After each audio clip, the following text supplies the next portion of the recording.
Regina Medeiros. Vamos falar com Deus. Com o pastor Herrildo Silva. Mais uma vez eu quero saudar todo o povo de Deus e pedir ao Espírito Santo que neste momento use a minha vida, use o conhecimento dado pelo próprio Espírito Santo, para que eu me torne durante alguns minutos um canal de bênção na sua vida. E como eu tinha falado anteriormente, quero ler um texto, aliás, um versículo só, do capítulo 1 de 1 Samuel. Por que eu vou me deter apenas em um versículo? Porque esse versículo que eu vou ler, ele fala toda a história de Ana. Ele fala as dificuldades de Ana, mas também fala nos momentos que Ana teve que mostrar para ela mesma que não poderia desistir diante de uma circunstância que trazia e promovia no seu coração desânimo, dor, tristeza. Mas como eu sempre falo, e sempre continuarei a falar, a maior arma que o ser humano pode ter na sua vida se chama superação. Isso vale no momento de desafio, isso vale no momento de enfermidade, isso vale no momento de desequilíbrio emocional, isso vale para uma família, isso vale para um ministério, isso vale para um trabalho, isso vale para a vida inteira. O versículo é o versículo 5 do capítulo 1 de 1 Samuel, que diz assim o texto: Porém a Ana dava uma parte excelente, porquanto ele amava. Porém, o Senhor lhe tinha cerrado a sua madre. Preste bastante atenção para a parte B desse versículo 5 de 1 Samuel, capítulo 1. E vou repetir: porém o Senhor lhe tinha cerrado a madre. Outras palavras, tinha fechado a sua madre. Mas falar de Ana também é falar de ousadia. Falar de Ana é falar de perseverança. Falar de Ana é falar de prudência. Falar de Ana é falar de fé. Falar de Ana é falar de ousadia diante de uma circunstância em que a dor envolvia toda a vida desta mulher e ela se tornava uma pessoa desvalorizada diante da sociedade, porque naquela época uma esterilidade para uma mulher tinha duas conotações. Ou era uma pessoa que trazia sobre a sua vida maldição, ou era uma pessoa que vivia em pecado. Mas se tratando de Ana, nem uma coisa nem outra. Mas mesmo assim, o que esta mulher vivia neste momento produzia tristeza, produzia desânimo, produzia infelicidade, até porque o seu marido, por nome de Elcana, a Bíblia vai dizer que ele possuía ou tinha outra mulher por nome de Peninha. E essa mulher não tinha o problema que Ana tinha.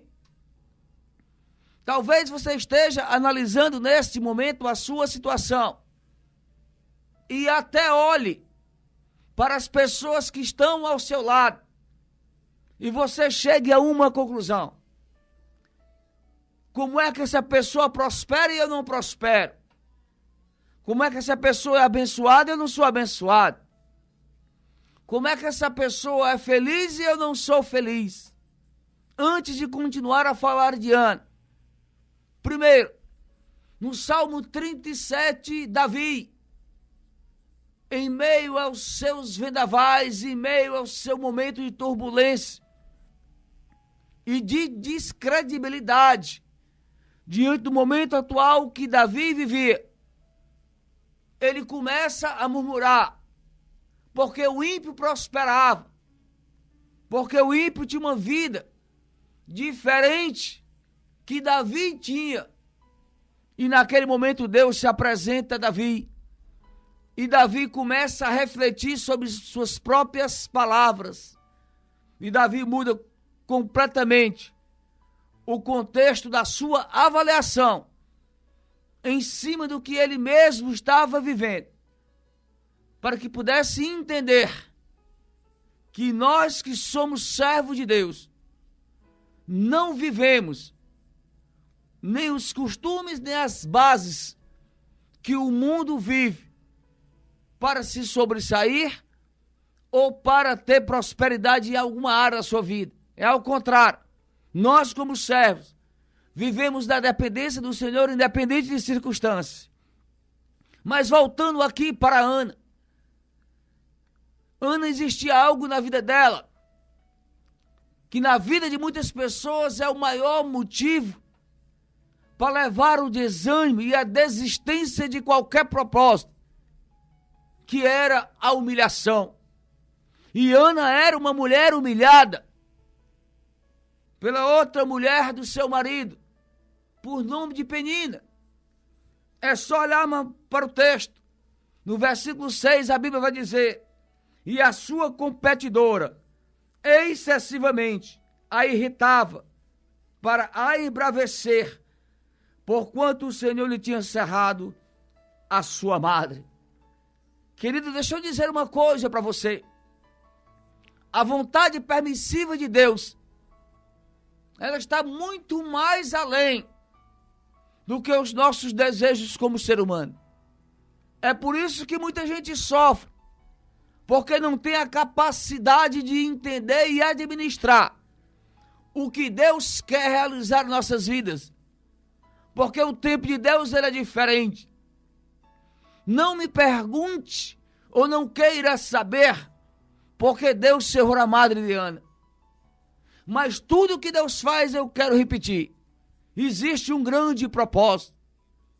E o propósito de Deus está nesse texto, está nesse livro de 1 Samuel.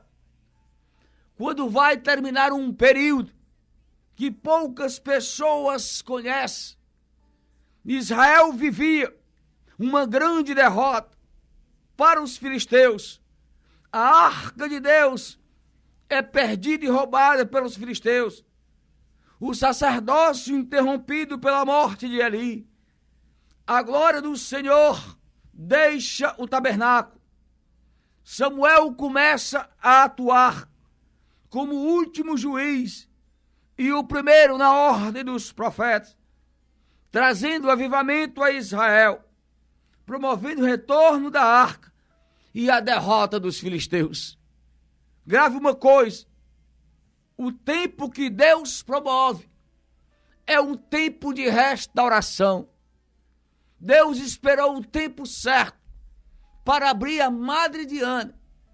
E quando Deus abre a madre de Ana, ele levanta um menino por nome de Samuel.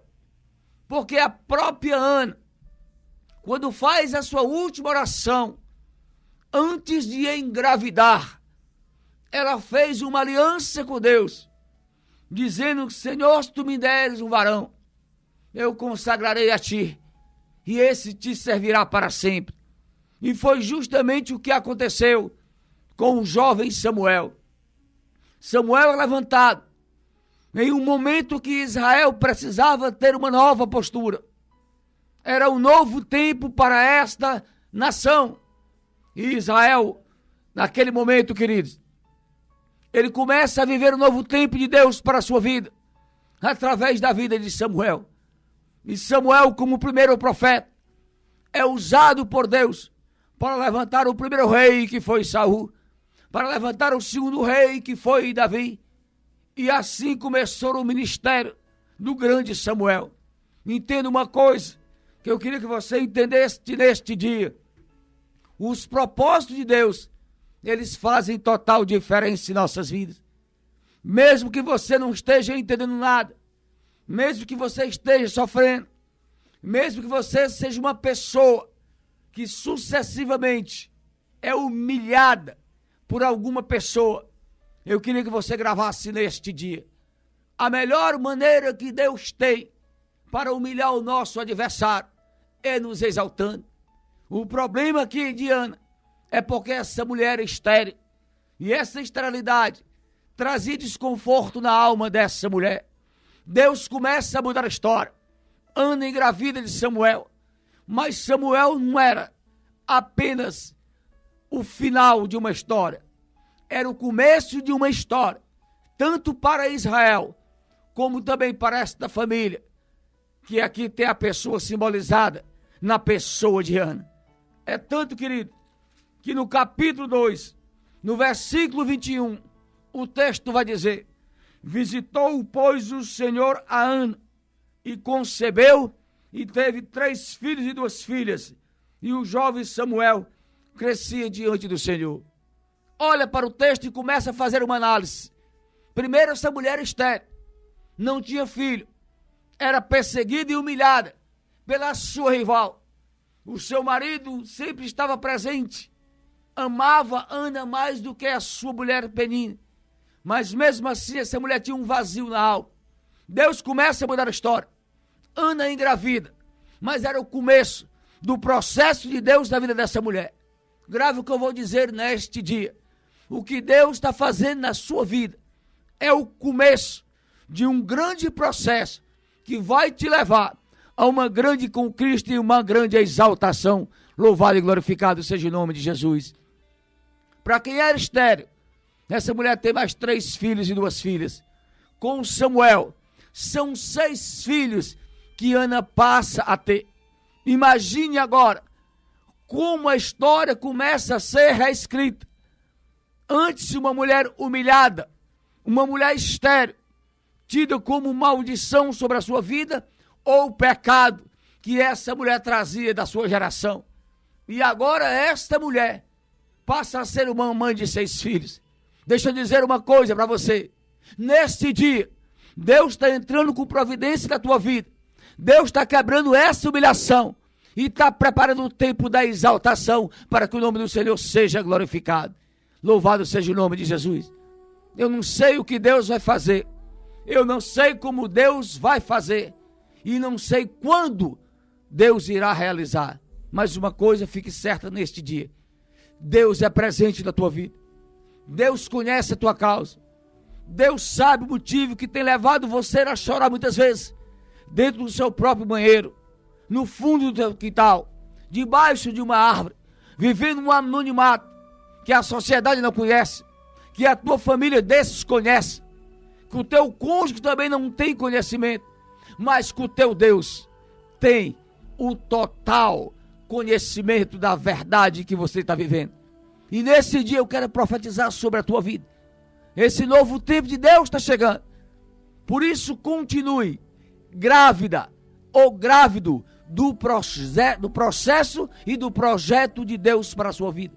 Não aborte aquilo que Deus te prometeu, porque essa dificuldade, essa luta, essa escassez, esse deserto, esse vale, não significa dizer que Deus te abandonou, mas é o tempo que Deus está usando para preparar um novo tempo para você e mudar completamente a sua história. Louvado e glorificado seja o nome de Jesus.